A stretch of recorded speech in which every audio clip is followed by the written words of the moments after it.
Jusqu'à où le conseil d'administration de l'Agirc-Arrco revalorisera les retraites du privé. C'est aujourd'hui qu'il se réunit pour cette hausse attendue à partir du 1er novembre. Pour en parler avec nous, Valérie Batigne, bonjour. Bonjour Thomas. Bonjour, présidente fondatrice du cabinet Sapiendo. On parle aujourd'hui d'une revalorisation qui serait presque du niveau de l'inflation.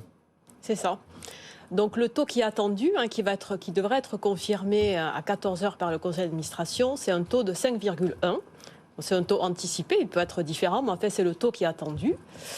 Donc on peut dire pourquoi 5,1, quels sont les principes? Qu'est-ce qu'il y a derrière? Est-ce que c'est une revalorisation coup de pouce, parce qu'on est dans un contexte de crise du pouvoir d'achat, ou est-ce que c'est une formalité finalement d'indexer cette pension, la revalorisation des pensions sur l'inflation? Alors ce n'est jamais une formalité. Il y a 3 principes qui guident en fait la fixation de l'augmentation de ces retraites, donc de toutes les retraites complémentaires des salariés du secteur privé. Le principe numéro 1, c'est que ça doit suivre l'inflation prévisionnelle de l'année en cours, c'est-à-dire de 2022. Mais il y a un bémol, c'est qu'elle ne doit pas être quand même supérieure à l'augmentation des salaires. On se dit les retraites ne doivent pas augmenter plus vite que les salaires. Et il y a un troisième paramètre, c'est que le conseil d'administration a une marge de liberté, qu'on appelle facteur de soutenabilité, de 0,2% en plus ou en moins par rapport à ces 2 paramètres. Et les tractations sont intenses pour justement cette courte marge de manœuvre. Certains syndicats plaident notamment pour un assouplissement des règles. On reste en dessous de l'inflation qui était à 5,6 en septembre, 5,3 sur l'année, 5,1%. Ils sont perdants. Les retraités, combien sont concernés ? Alors on parle de 13 millions de retraités du secteur privé, donc c'est les salariés du secteur privé. Donc ça veut dire en gros que ne sont pas concernés les fonctionnaires, tous les indépendants, les professions libérales. Voilà. Donc c'est sûr que l'inflation, comme vous faites remarquer, elle sera supérieure.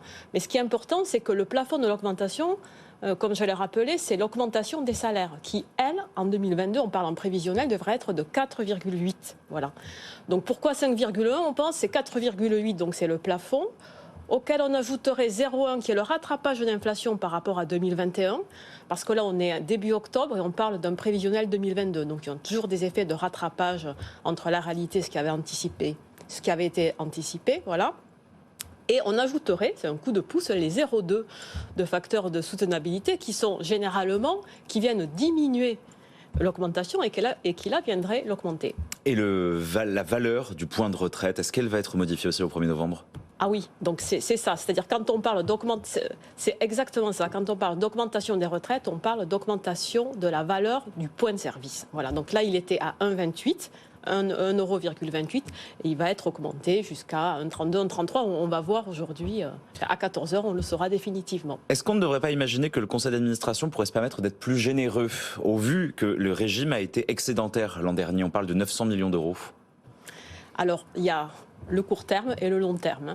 Mais il y a autre chose aussi que le conseil d'administration va dire et qui est très important, même s'il est moins regardé, c'est la valeur du coût d'acquisition du point. Parce que la valeur du point, elle concerne 13 millions de retraités. Mais le coût d'acquisition du point, il concerne le double de personnes, il concerne 25 millions de personnes, c'est tous les salariés qui cotisent. Combien vont-ils payer plus cher leur point retraite? Ça, c'est fondamental. Ça passe souvent au second plan. Ça devrait quand même être annoncé à l'issue du même conseil d'administration. C'est fondamental parce qu'une retraite à la fin, c'est quoi? C'est un nombre de points multiplié par la valeur du point. Donc on s'interroge tous sur la valeur du point parce que l'effet est immédiat. Si tu le touches, c'est immédiat. Mais le nombre de points que j'acquiers, ça nous concerne tous au fil de l'eau. On gagne tous un salaire. Avec ce salaire, on paie des cotisations et avec ces cotisations, on achète des points. Donc plus la valeur du point augmente, moins on achète de points à salaire et cotisation égales. Donc c'est très important de regarder l'évolution de ce coût d'acquisition du point.